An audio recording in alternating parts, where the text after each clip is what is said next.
Hello friends, welcome back to my channel Shayna Goyal. So friends, I hope आप सभी fit and fine होंगे, healthy होंगे।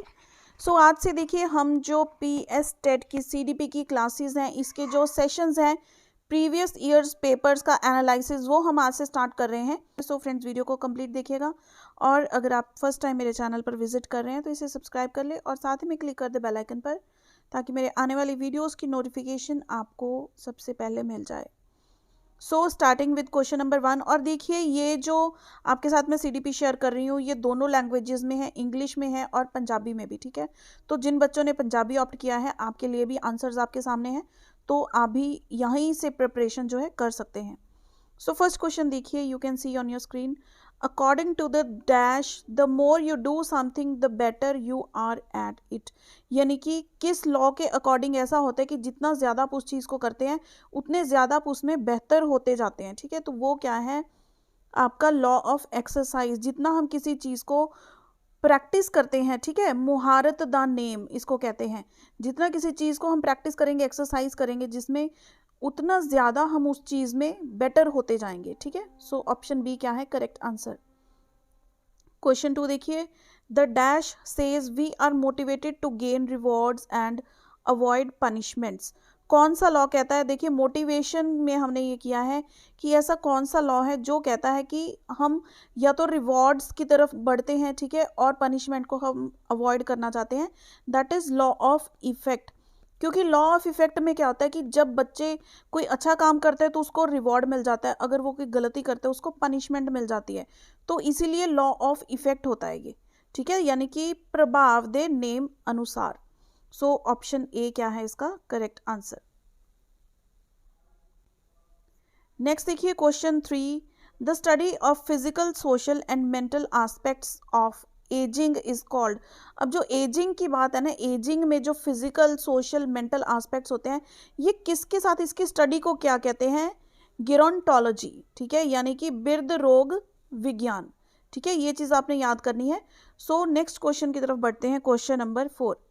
To break information into parts and to examine the information is called.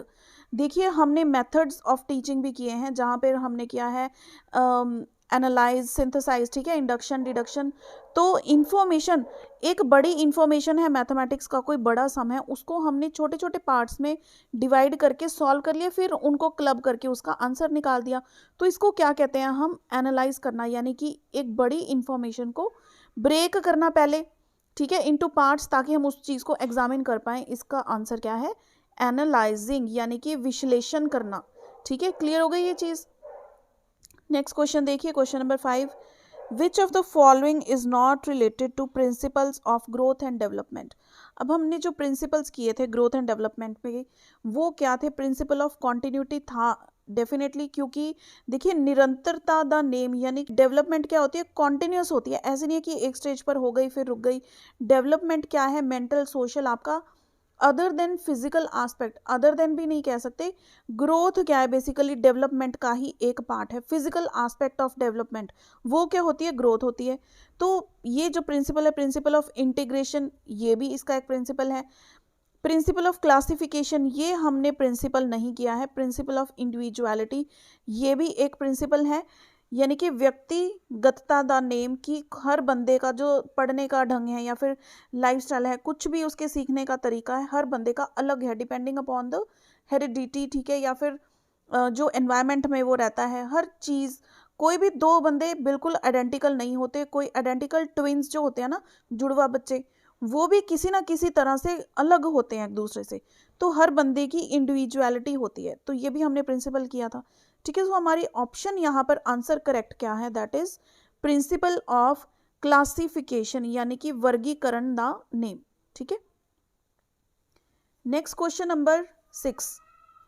Verbal intelligence test are better option for.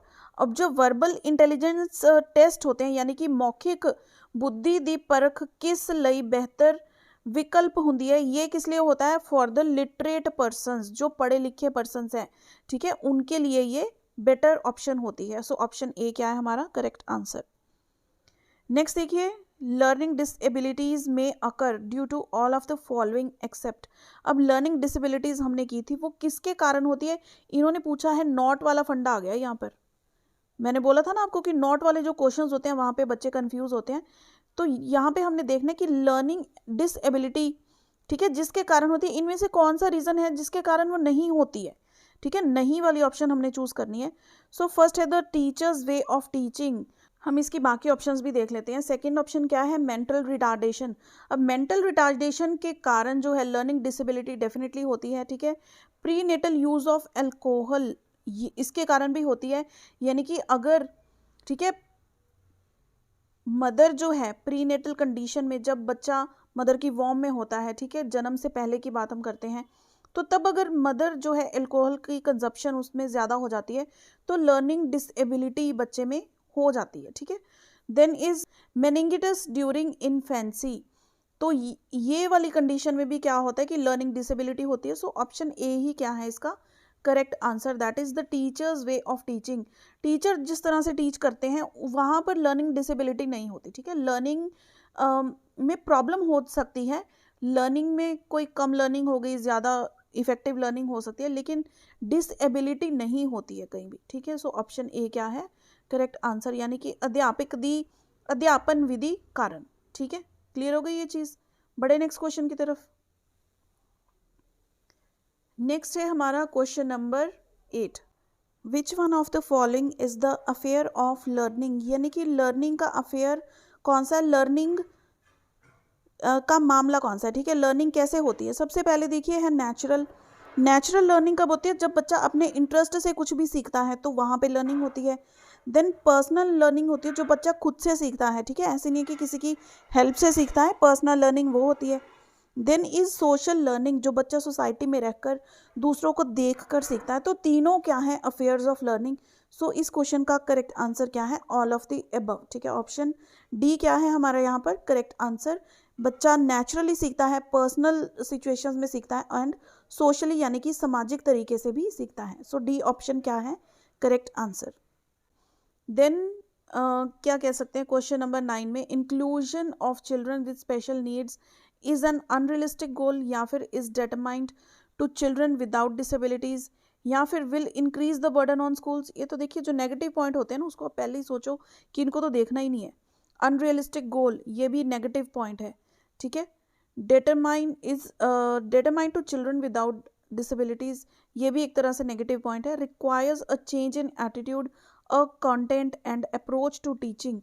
तो ये क्या है हमारा correct answer, यानी कि inclusion of children with special needs क्या कहता है कि हम अपनी सोच में थोड़ा सा परिवर्तन लेकर आएँ, थोड़ा चेंज करें, अपना बिहेवियर, अपना रवैया जो है वो थोड़ा सा चेंज करें, ठीक है।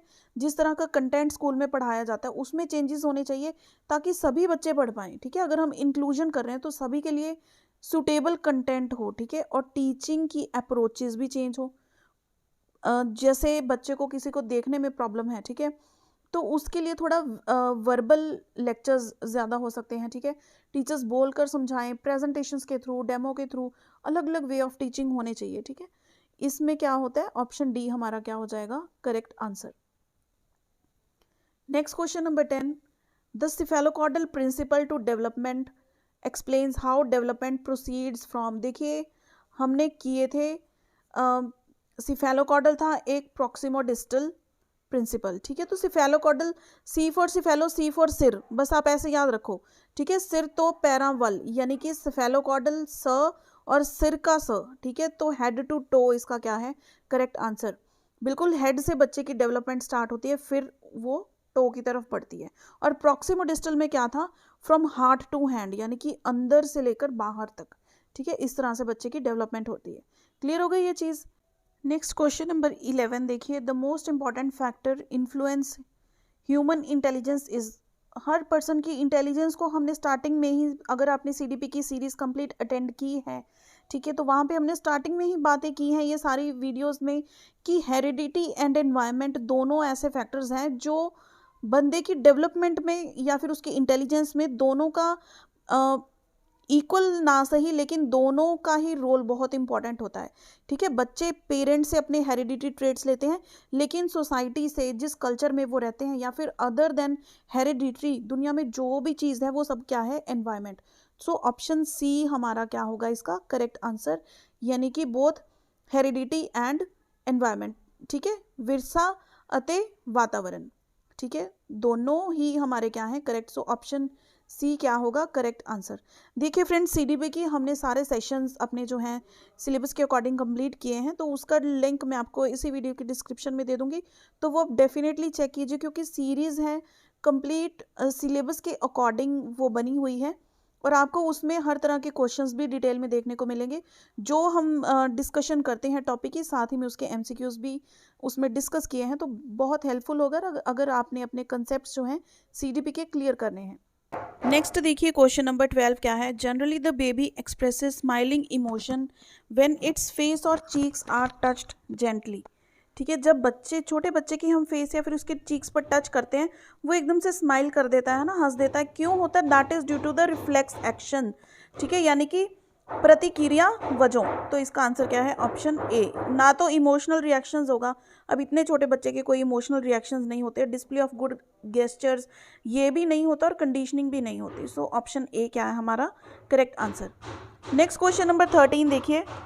Social stratification can be expressed as, यानी कि सामाजिक दर्जेबंदी ਨੂੰ किवें प्रगटाया जा सकता है। तो इसका आंसर क्या होगा, देखिए सोशल स्ट्रैटिफिकेशन क्या हो जाए, जहाँ पर हम अपना सोशल स्टेटस प्लस हमारा फाइनेंशियल जो स्टेटस होता है सोसाइटी में, वो दोनों की बात की जाए, तो ये क्या होगा, the characteristics denoting socio economic structure in the society. किसी भी पर्सन का सोशो इकोनॉमिक स्ट्रक्चर क्या है सोसाइटी में, वो क्या है, इसकी कैरेक्टरिस्टिक्स बताता है, तो इसी से हम सोशल स्ट्रैटिफिकेशन को एक्सप्रेस कर सकते हैं। So option A is the correct answer. अब नेक्स्ट देखिए question number 14। The meaning of personalised teaching is, ठीक है, निजी पद्धर ते अध्यापन ਦਾ अर्थ की ਹੁੰਦਾ है। पर्सनलाइज टीचिंग मीन्स ऐसे नहीं है कि किसी बच्चे को प्राइवेट ट्यूशंस देना, ठीक है, तो गिव ट्यूशंस इंडिपेंडेंटली ये नहीं टीच है, या फिर टू टीच चिल्ड्रन पर्सनालिटी, ठीक है, ये भी सही नहीं है, पर्सनली आएगा बेसिकली, यहाँ पर इन्होंने गलत लिखा है। तो ऑप्शन सी जो है, तो teach children as per their abilities, ठीक है, बच्चों ਨੂੰ ਉਹਨਾਂ ਦੀਆਂ ਯੋਗਤਾਵਾਂ ਅਨੁਸਾਰ ਪੜਾਉਣਾ, ਇਹ मतलब क्या होता है, इसका करेक्ट आंसर है बच्चों की जो कैपेसिटीज़ है, जो उनकी एबिलिटी है, उस अकॉर्डिंग उनको टीच करना। कोई बच्चे देखिए इंटेलिजेंट होते हैं तो उनको ज़्यादा एक्सप्लेनेशन की ज़रूरत नहीं है, लेकिन चैलेंजिंग क्वेश्चंस हम उसको दे सकते हैं। जो बच्चे थोड़े स्लो लर्नर्स होते हैं, वीक लर्नर्स होते हैं, तो उनको उनकी एबिलिटी के अकॉर्डिंग पढ़ाना, थोड़ी बेसिक बातें उनको ज़्यादा बताना, तो ये क्या होती है, to teach children as per their abilities. Option number C is the correct answer. Next question number 15 देखिए। Which one of the following factors does not influence the child's development. अब देखिए किसी भी बच्चे की जो डेवलपमेंट है, कौन से फैक्टर्स रिस्पॉन्सिबल होते हैं इसके लिए, हमने पढ़ा हुआ है। First is heredity, culture, achievement, growth. क्या होगा इनमें से, ऑड मैन आउट निकालिए।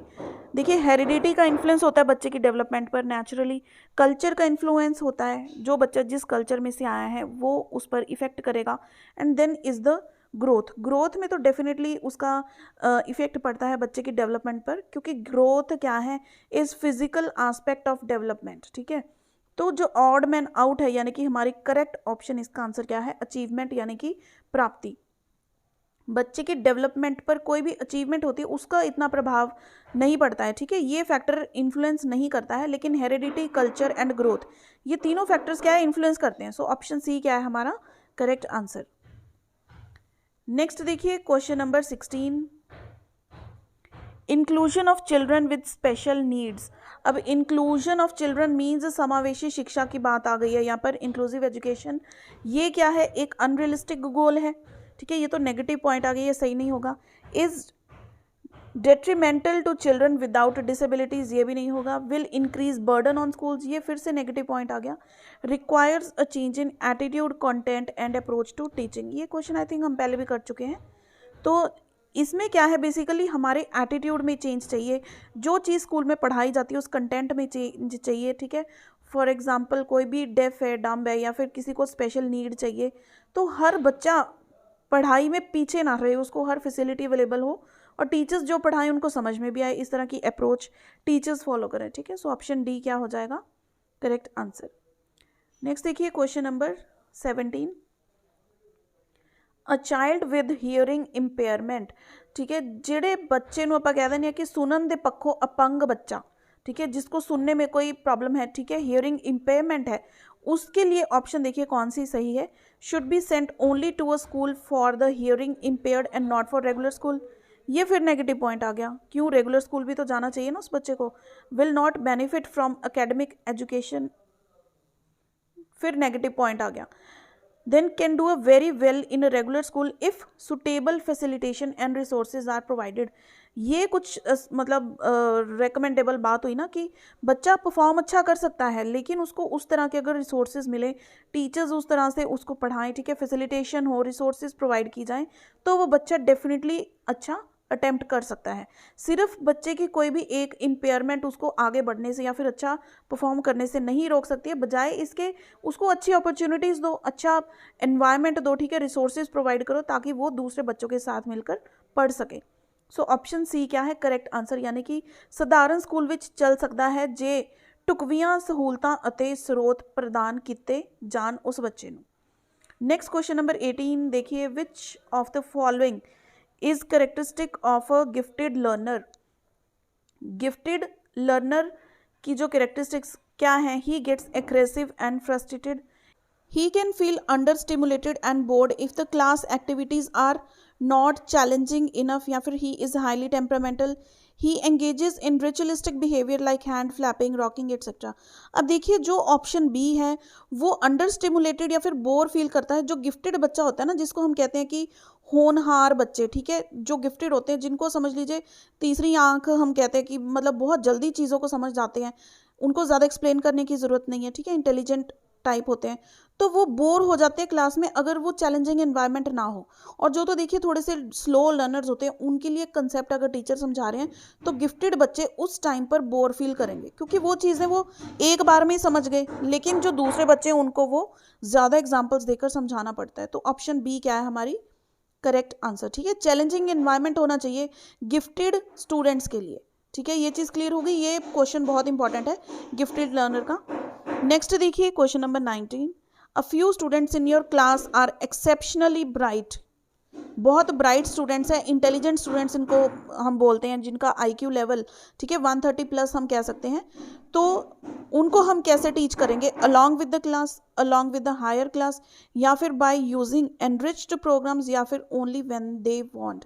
तो देखिए एनरिच्ड प्रोग्राम्स होते हैं, यानी कि उनको हाई लेवल के प्रोग्राम्स के थ्रू टीच किया जाना चाहिए, जहाँ पर उनको चैलेंजिंग टास्क मिले, वही जो हमने गिफ्टेड में भी बात की है, यानी कि चैलेंजिंग टास्क उनको मिले ताकि उनका जो एक्सेप्शनली ब्रिलियंट माइंड है ना, वो उन चीज़ों में इन्वॉल्व रह सके, बिजी रह सके। ठीक है, यानी कि वधेरे सामग्री वाले प्रोग्राम वर्त के, ये इसका क्या है correct answer, option number C.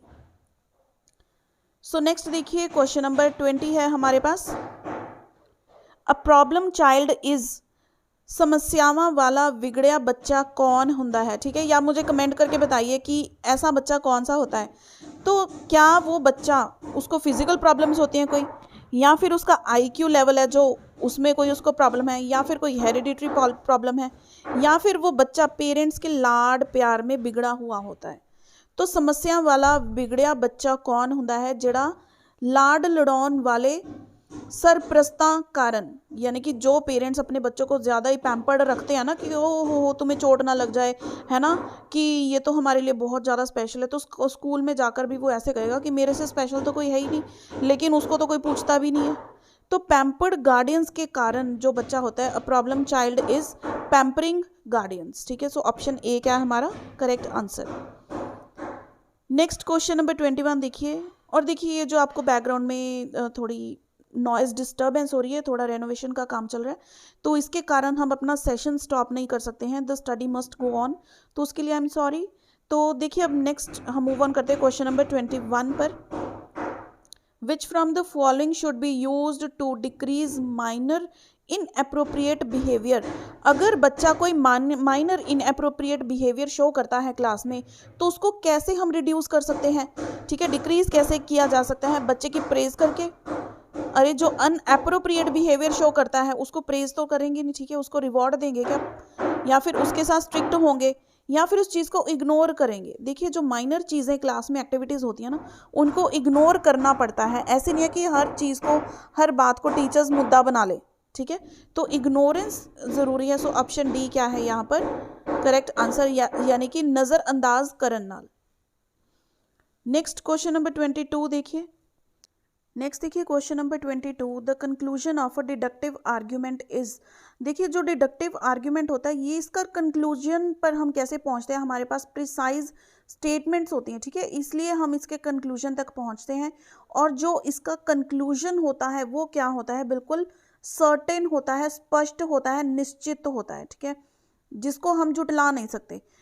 Clear. So option A क्या है हमारी यहाँ पर करेक्ट आंसर। नेक्स्ट क्वेश्चन 23 देखिए। Rousseau advocated an educational method with which, यहाँ पे विच आएगा, which consisted of removing the child from. Rousseau क्या कहते हैं कि बच्चे को नेचुरली सीखने दो, ठीक है, ऐसे नहीं है कि वो किसी के अंडर रहकर सीखेगा या फिर किसी को देखकर सीखेगा। वो कहते हैं कि बच्चे की जो लर्निंग होनी चाहिए ना वो बिल्कुल नेचुरल होनी चाहिए। तो वो क्या कहते हैं कि बच्चे को रिमूव करो, कहाँ से, सोसाइटी से, यानी कि समाज से बच्चे को रिमूव करो, तब बच्चा क्या है, उसका एजुकेशनल मेथड ऐसा उन्होंने बताया है, ठीक है। Next question number 24, a priori knowledge is knowledge that is known independently of. देखिए दो चीजें हैं, क्वेश्चन 24 और 25 दोनों क्या हैं, एक दूसरे के एंटी क्वेश्चंस हैं। प्रायरी नॉलेज और पोस्टीरियर नॉलेज दोनों क्या है, बिल्कुल ऑपोजिट होते हैं। प्रायर मीन्स जो पहले से हमें पता है, जैसे हम कहते हैं ना प्रीवियस नॉलेज टेस्टिंग करनी बच्चे की, को पहले से बच्चे को क्या पता है। तो प्रायरी नॉलेज ऐसी नॉलेज है जो किसके इंडिपेंडेंट होती है, एक्सपीरियंस के, ठीक है, जो बच्चे को पहले से पता है, अब उसको एक्सपीरियंस करवाने की वो चीज़ की ज़रूरत नहीं है। तो इसका ऑप्शन सी क्या है करेक्ट आंसर, दैट इज अनुभव, ठीक है। तो 25 क्वेश्चन में क्या पूछ रहा है, अ posterior knowledge is knowledge that is known by. Posterior knowledge ऐसी नॉलेज है जो किसके द्वारा पता लगती है, हमें एक्सपीरियंस करते हैं ना तो हमें कोई नई चीज़ पता लगती है, ठीक है। प्रायरी नॉलेज क्या होती है, इंडिपेंडेंट होती है एक्सपीरियंस के, लेकिन जो पोस्टीरियर नॉलेज होती है ना वो डिपेंडेंट होती है कंप्लीटली एक्सपीरियंस के, ठीक है। ये दोनों चीज़ें पता लगी आपको। नेक्स्ट देखिए question number 26, according to John Locke a child's mind does not contain any. देखिए जॉन लॉक की जो थ्योरी है ये बहुत हम कहते हैं कि फेमस है, और ये क्या कहते हैं कि एक बच्चे का जो माइंड है ना वो बिल्कुल एक ब्लैंक स्लेट की तरह होता है, जिसको इन्होंने क्या बोला है, टेबुला रासा। टेबुलर रासा के नाम से बच्चे के माइंड को बताया है कि बिल्कुल एक खाली किताब की तरह है, बिल्कुल ब्लैंक स्लेट है, यानी कि उसमें कोई भी इनेट आइडियाज़ यानी कि जन्मजात विचार उसमें नहीं होते हैं। जो हम उसको सिखाएंगे, जो वो कल्चर में रहेगा, ठीक है, वहाँ से वो सीखेगा। इनिशियली उसके माइंड में कुछ भी नहीं होता है, इनेट आइडियाज़ नहीं होते, जन्मजात विचार उसके दिमाग में कोई भी नहीं होते हैं, ठीक है। सो इसका ऑप्शन डी क्या है correct answer. Next question number 27, the application of ideas knowledge and skills to achieve the desired result is called।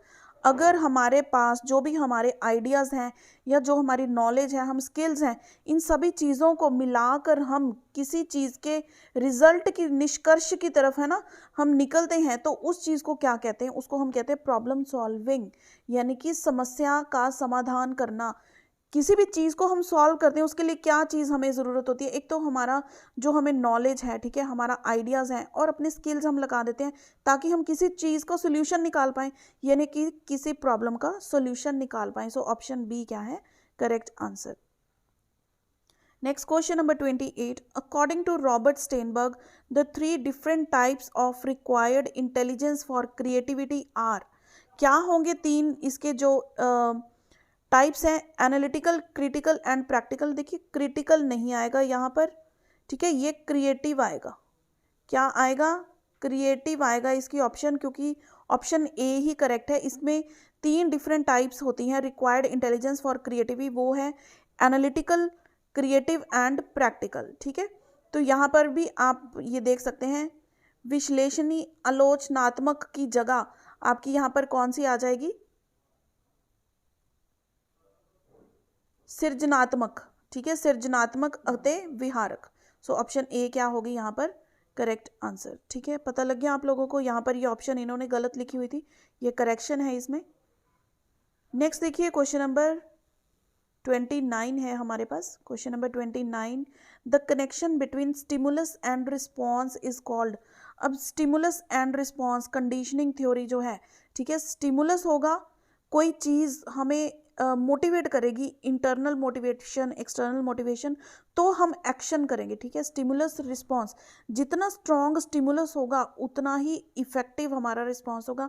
तो ये दोनों क्या है, एक दूसरे के तालमेल से बनते हैं ना, तो इनका कनेक्शन को हम क्या बोलेंगे, स्टिमुलस रिस्पॉन्स बॉन्ड। बॉन्ड मतलब जो इनका नाता होता है, हम कहते हैं इनमें कितना स्ट्रॉन्ग बॉन्ड है, एक दूसरे पर कितने डिपेंडेंट हैं, ये चीज़ कितने इफेक्टिव हैं, अगर एक हुआ तो दूसरे के होने के कितने चांसेस हैं, ये सारा कुछ क्या आता है, बॉन्ड में आ जाता है, यानी कि उत्तेजक प्रतिक्रम दा संबंध। ठीक है, समझ में आ गई बच्चे ये चीज़। अब देखिए लास्ट क्वेश्चन हमारा इस सेशन का, यानी कि इस सीरीज का, the dash the stimulus response bond the better a person has learned the lesson. अब हमें पता है जितना स्ट्रॉन्ग बॉन्ड होगा, यानी कि स्ट्रॉन्गर, वधेरे शक्तिशाली, जितना ज़्यादा स्ट्रॉन्ग एसआर बॉन्ड होगा उतना बेटर अ पर्सन लर्न कर सकता है। फॉर एग्जाम्पल यहाँ पर मैं आपका सीटेट या फिर पीएस टेट की एग्जाम्पल लेते हैं। चलो हम पीएस टेट की सीरीज़ कर रहे हैं ना, तो पीएस टेट की मैं एग्जांपल ले रही हूँ। हमने ये पेपर क्लियर करना है, क्लियर नहीं करना, सिर्फ 130 प्लस मार्क्स हमने इसमें लेने हैं। तो जितना ज़्यादा हमारा टारगेट, हमारा स्ट्रॉन्ग बॉन्ड है, उतना ज़्यादा हमारा स्टिमुलस स्ट्रांग होगा, जितना ज़्यादा हमारा रिस्पॉन्स स्ट्रांग होगा। ठीक है, ये क्या है हमारा स्टिमुलस, कि हमने इतने मार्क्स लेने हैं, हमारा रिस्पॉन्स क्या, कि हमने बहुत अच्छे से प्रिपरेशन करनी है, ज़्यादा से ज़्यादा कॉन्सेप्ट्स अपने क्लियर करने हैं और ज़्यादा से ज़्यादा हमने एमसीक्यूज प्रैक्टिस करने हैं। ये हमारा क्या हो गया, रिस्पॉन्स हो गया। जिन बच्चों का टारगेट है कि हमने सिर्फ पास करना है भैया पेपर, हमें मार्क्स मूक्स से कोई लेना देना नहीं, तो वो उनकी प्रेपरेशन उस अकॉर्डिंग होगी, उतना ज़्यादा वो हम कहते हैं ना पूरी जी जान लगाकर मेहनत नहीं करेंगे, उनका वैसा रिस्पॉन्स होगा। समझ में आ गई ये चीज़। सो फ्रेंड्स, यहाँ पर हमारा आज का ये सीरीज़ का फर्स्ट चैप्टर जो है, फर्स्ट डे 1 कह लीजिए, तो ये हमारा कंप्लीट होता है। ये आपको हेल्पफुल रहा हो तो इसे लाइक एंड शेयर ज़रूर कीजिए, और बाकी जो सीरीज़ हैं वो पैरेलली हमारी चल रही हैं, उनके लिंक्स आपको इसी वीडियो के डिस्क्रिप्शन में मिल जाएंगे। मैथमेटिक्स है, सीडीपी है, या फिर हमारी इंग्लिश पैडागोजी है, तो वो भी आप अटेंड कर सकते हैं। और ये देखिए जो प्रीवियस ईयर पेपर्स हैं ना, क्वेश्चंस ज़्यादातर इन्हीं में से उठाकर पूछे जाते हैं, तो ये बहुत ज़्यादा इंपॉर्टेंट होते हैं आपकी प्रिपरेशन में। तो ये आप बिल्कुल भी मिस मत कीजिए, क्योंकि समझ लीजिए आप प्रीवियस अगर 10 ईयर पेपर भी आप अच्छे से कर गए और आपको सभी आंसर्स पता लग गए ना, तो समझ लीजिए बस आपके मार्क्स आ गए अच्छे से। थोड़े बहुत कंसेप्ट तो देखिए पता होने ही चाहिए, बट ये प्रीवियस ईयर पेपर जो होते हैं ना, ये बहुत हेल्पफुल होते हैं और मोस्ट इंपॉर्टेंट होते हैं ये चीज़। ठीक है, तो इसलिए मैं साथ साथ में आपको ये भी करवा रही हूँ, क्योंकि हमारी सीडीपी कंप्लीट हो चुकी है, तो सबसे पहले हमने सीडीपी के पेपर उठाए हैं। इसके बाद हम जैसे जैसे हमारा सिलेबस कंप्लीट होता जाएगा, हम वैसे वैसे अपने प्रीवियस पेपर्स इंग्लिश और मैथमेटिक्स के भी डिस्कस करेंगे। सो फ्रेंड्स, मिलते हैं अगले वीडियो में। Till then keep watching.